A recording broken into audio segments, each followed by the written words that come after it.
న్యాయం చేయకుంటే ఇంటిల్లిపాదికి చావే శరణ్యమని బతుకు తెరువుకై చిన్న హోటల్ పెట్టుకుంటే మాకే పోటీగా హోటల్ పెడతావా అంటూ దౌర్జన్యం చేస్తున్న వ్యక్తుల నుంచి మాకు ప్రాణహాని ఉందని కులం పేరుతో దూషించి అన్యాయానికి ఒడిగట్టిన వ్యక్తిపై ఎస్సీ ఎస్టీ అట్రాసిటీ కేసు నమోదు చేయాలని షామీర్పేట పోలీసులను బాధితుడు బాబు బాధాతప్త హృదయంతో వేడుకున్నాడు.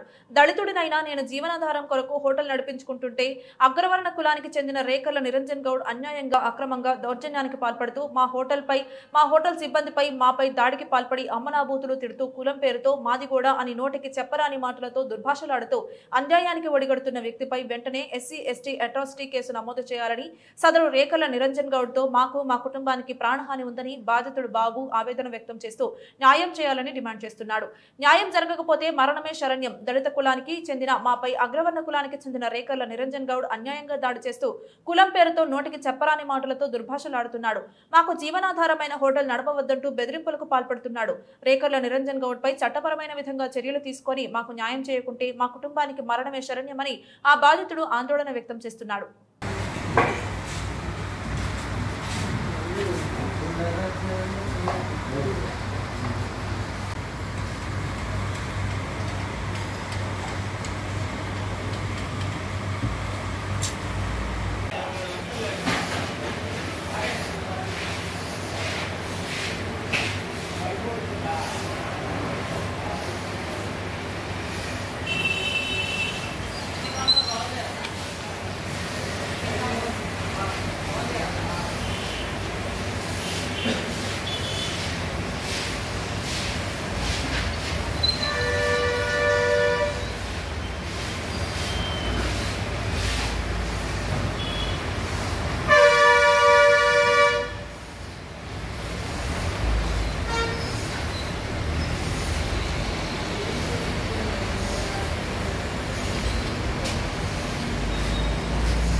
కొడతానికి వచ్చారు ఏమంటే నా పిల్లల్ని నమ్ముకోలేందుకు నేను ఏమని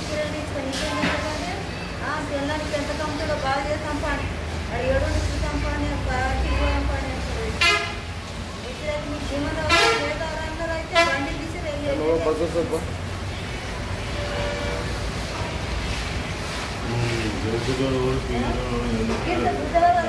తాగి మాటలు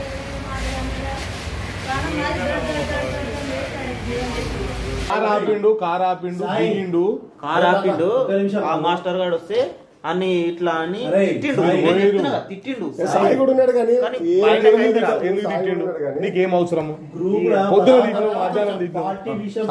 మాట్లాడాలి తర్వాత ఫైనాన్షియల్ మ్యాటర్ రావడం ఫస్ట్ మెయిన్ రాంగ్. నేను 100%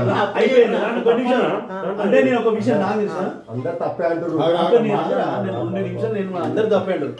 అది అయిపోయిందంటే గ్రూప్ తగాదాలు గ్రూప్ మట్టుకే ఉండేది, వాట్సాప్ గ్రూప్ మట్టుకే ఉండేది. పర్సనల్ గా ఆయన హోటల్ కాడికి పోవడం అది తప్పింది కదా. తర్వాత 1 by 1 తప్పలేదు. నేను ఏమన్నా ఫస్ట్ నువ్వు కేసు పెట్టిన అదే నేను ఏం చెప్పినామమ్మా నీకు ఏ ఊరి విషయం నేను కూడా అదే విషయం అదే రోజు పోయి కేసు పెట్టిండు. నెక్స్ట్ డే రోజు బాబు కాకని పిలిస్తే అందరూ ఏం చెప్పేది సార్ నేను రాలేను రవాణా అక్కల్లో ఎవరినో పిలుచుకుంటా నేంగిన రేపు పిలుచుకుంటా అప్పుడు మాట్లాడదామని బాబు కాక అన్నాడు. ఏం కాక ఇదేనా కరెక్టా కదా అన్న తెల్లారి పోయి అదే రవ్వన్న వీళ్ళు బూర్గు యాదగిరి వీళ్ళందరూ పోయే కంప్లైంట్ ఇచ్చారు. అప్పుడే అదే రోజు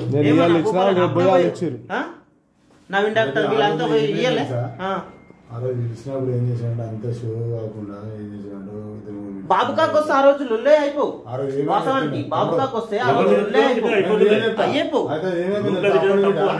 100% తప్పు. మేము ఎవరైనా చెప్తారు, ప్రతి ఒక్కరు చెప్తారు. గ్రూప్ లో ఫైనాన్స్ అది గ్రూప్ గురించి పార్టీ గురించి మాట్లాడుతున్నారు. ఏమైందంటే పైసలు అడగడం అది చాలా రాంగ్. అది తెల్లారి బాబును పిలిపిస్తుండే, బాబు కూడా వస్తుండే. అంటే ఇంత తిట్టింది అమ్మని పిల్లలు తెగించుకోవాలి, షెడ్యూల్ పని చేయించుకోవాలి, రాత్రి కొట్టించుకోవాలి, పొద్దుగా లేకుండా అన్నట్టు ఆలోచన చేసి మళ్ళీ రాలే ఆయన పోలీస్ స్టేషన్ పోయిండు. అంటే నేను చేస్తే నా దినాలకు 5,000 ఇచ్చిపోతారుగా, అందరూ అంతే కదా. నేను చేస్తే 5,000 ఇచ్చిపోయారు. రవి కూడా ఫోన్ చేసిండు. ఇప్పుడు అందరు కాంప్రమే ఊరు అదే మాట్లాడితే నేను చేస్తే దినాలకి ఇస్తారా కొడితే నైట్ ఎమోషన్ ఏమైతే అనే టాపిక్ లో మాట్లాడిండు.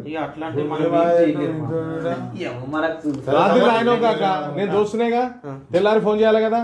కాక జరిగి సరే నువ్వు చేయలే, మీకు కాక లేడా, సరే మీ డాడీ లేడా, సరే నీతో ఫోన్ చేయాలగా, కిరణ్ కాకతో ఫోన్ చేయాలగా.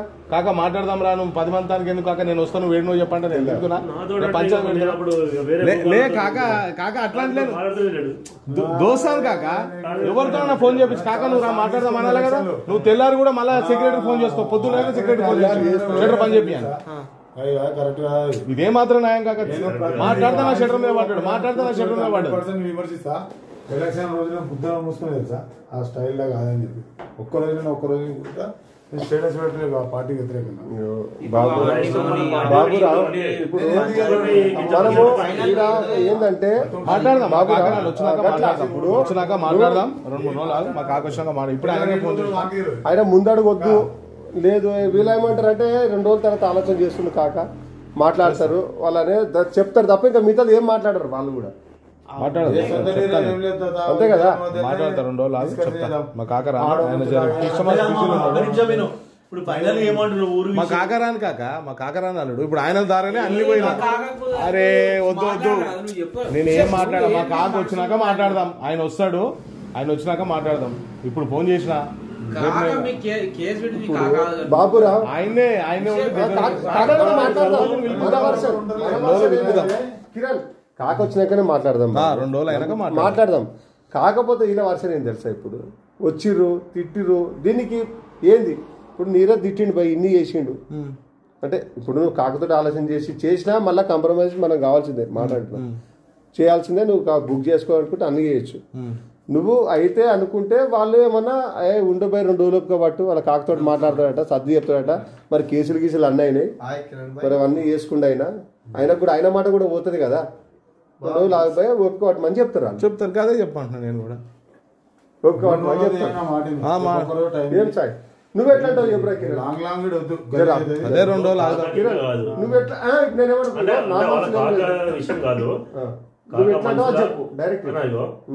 కాగా నీ మనసులో ఏముందో చెప్పేసి కేసు పెట్టదలుచుకున్నావా మాట్లాడదలుచుకున్నావా? మాట్లాడతా కాక. నేను కేసు విషయం ఇంకా రాలే, నేను ఏం మాట్లాడలే. నేను ఏ చెప్తాను పోయినాయాలా నేను మాట్లాడినా. మా కాక ఉన్నాడు, నేను మొత్తం నా కంప్లైంట్ ఇచ్చినప్పటి నుంచి మా కాకనే ఉన్నాడు. ఆయన కాదని నేను ఇప్పుడు బయటికి ఊరు మాట్లాడి ఎట్లా పోతా. ఇప్పుడు అన్ని చాలా మొత్తం మా కాకదానే వచ్చిన అప్పటి నుంచి అందరం చెప్తుడు అదే చెప్తున్నా. మా కాకని కాదని ఇప్పుడు ఆయన కంప్లైంట్ ఇచ్చినప్పుడే అన్నాడు మా కాక. నువ్వు చెప్పుకోవచ్చు కాక. నువ్వు ఇప్పుడు నీ ఉద్దేశం నీకు నా సొంత మనిషి కాక, మంది కాదు. నా సొంత రక్తము నా కాక. ఆయనను కాదని నేను ఏ పని చేయ. నేను ఒకటే మా కాకని మాట్లాడినా 2 days ఆగరా, ఆయనకు కస్టమర్స్ బిజీ ఉండి, ఆయన కస్టమర్స్ బిజీలు ఉన్నారా, 2 రోజులు ఆగి మాట్లాడదాం. 2 రోజులు అయినాక మాట్లాడదాం. అది తమ్ముడు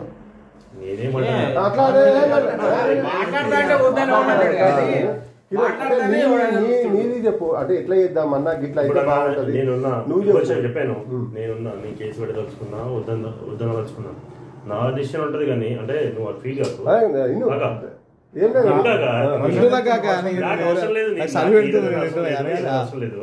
చెప్తున్నా ఇప్పుడు నేను పెట్టదలుచుకున్నా, నేను పెడదామా వద్దా అనేది నా ఒపీనియన్ ఉంటది. నీ ఒపీనియన్ నువ్వు చెప్పు అంతే.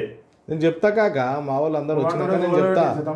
2 రోజులు పెడదాం నేను చెప్తా. మా వాళ్ళందరూ రాని నేను చెప్తా. నేను ఇప్పుడు కేసు అయితే చేస్తలేను కదా, నేను పోయి చెప్తలేను కదా, నేనేం చెప్తలేను కదా, నేను ఇప్పుడు ఏం ఫోన్ చేస్తలేను కదా. పోయినా వచ్చినా నేనేం మాట్లాడలే ఇప్పటి వరకు. నేను మళ్ళీ పోలీసులకు కూడా ఫోన్ చేయలే. 2 రోజుల తర్వాత మాట్లాడదాం 2 రోజుల తర్వాత మా వాళ్ళు వచ్చినాక మాట్లాడదాం. ఈ రోజు పోయినావు పోయి ఈ రోజు పోయినాం. ఏసీపీ దగ్గర పోవాల్సిన అవసరం వచ్చింది వచ్చింది మరి నాకు న్యాయం జరగలేదు కాబట్టి వచ్చింది. నన్ను ఇల్లు తిడితివి, నా షట్టర్ బంద్ పెడితివి, నన్ను గ్రామ పంచాయతీ కంప్లీట్ చేసి. ఒక విషయం చెప్తా. ఎలక్షన్ టైంలో ఒక చిన్న పిటిషన్ వచ్చినా కేసు కడతారు. కేసు కట్టేసి తర్వాత అంతే ఆ టైంలో డిస్టర్బ్ చేయరు ఎవరిని. అంతా 17వ తారీఖు నేను కంప్లైంట్ ఇచ్చిన. నా దగ్గర పత్తి ఎవిడెన్స్ ఉంది. నీరజ్ గౌడ్ ఇచ్చిన సాక్ష్యాలను కూడా బెదిరించండి. ఇదిగో పత్తి ఎవిడెన్స్ 17వ తారీఖు ఇచ్చిన కంప్లైంట్. ఇదిగో వాట్సాప్ రికార్డు, ఇదిగో షట్టర్ బంద్ చేసిన రికార్డులు, మొత్తం A to Z అన్ని రికార్డులు ఉన్నాయి నా దగ్గర. నా షట్టర్ గుంజిండు, నన్ను వాట్సాప్లో 400 మంది ఉన్న గ్రూప్లో నన్ను తిట్టిండు, A to Z అన్ని తిట్టిండు. టోటల్గా ఇగో ఈయన నీరజ్ గౌడ్ అనే వ్యక్తి. ఇగో షట్టర్ బంద్ చేసిన పేపర్స్ ఉన్నాయి, A to Z షట్టర్ బంద్ చేసిన పేపర్స్ ఉన్నాయి, షట్టర్ గుంజిన పేపర్స్ ఉన్నాయి. సీసీ కెమెరా ఫుటేజ్ ఉంది. సీసీ కెమెరా ఫుటేజ్ కూడా ఆల్రెడీ పోలీసు వాళ్ళకి సమర్పించిన, ఇప్పటి వరకు యాక్షన్ తీసుకోలేదు సార్. నాకు దయచేసి న్యాయం జరిగితే నేను బతుకుతా, లేకపోతే నేను ఖచ్చితంగా నా ఫ్యామిలీని తీసుకొచ్చి పిఎస్ని కూడా చచ్చిపోతాను. ముడిచింతలపల్లి గ్రామము, ముడిచింతలపల్లి మండలం మాది. నేను ఒక దళిత బిడ్డను. నా పేరు కొత్త బాబు, సన్నాఫ్ సిద్ధయ్య.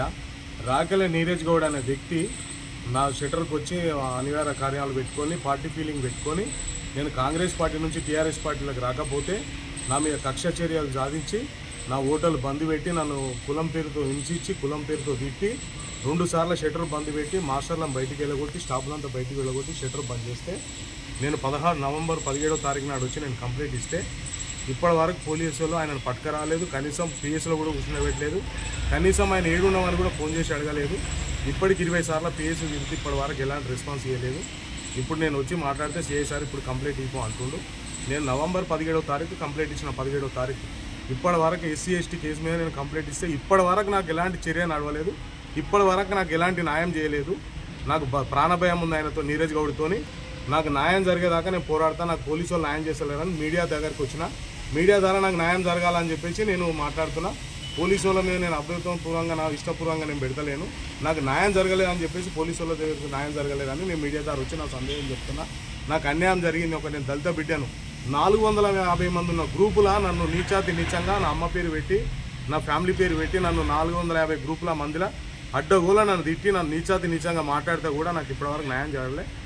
ఊరంతా 200 మంది చూస్తుండగా వాడు నా షట్టర్లు బంద్ పెట్టి, నా మీద పాత కక్షలు పెట్టుకొని కక్షాపూర్వంగా పార్టీలకు రాలేదని చెప్పేసి 200 మంది ఊరంతా చూస్తుండగా 4 గంటల టైంలో వచ్చి నా షట్టర్లు బంద్ పెట్టి మా మాసాలం బయటికి వెళ్ళగొడితే కూడా ఊర్లో ఒక్క జనాలు కూడా ఆయన రౌడీజానికి ఆయన భయపడి ఒక్కరు కూడా రాలేదు.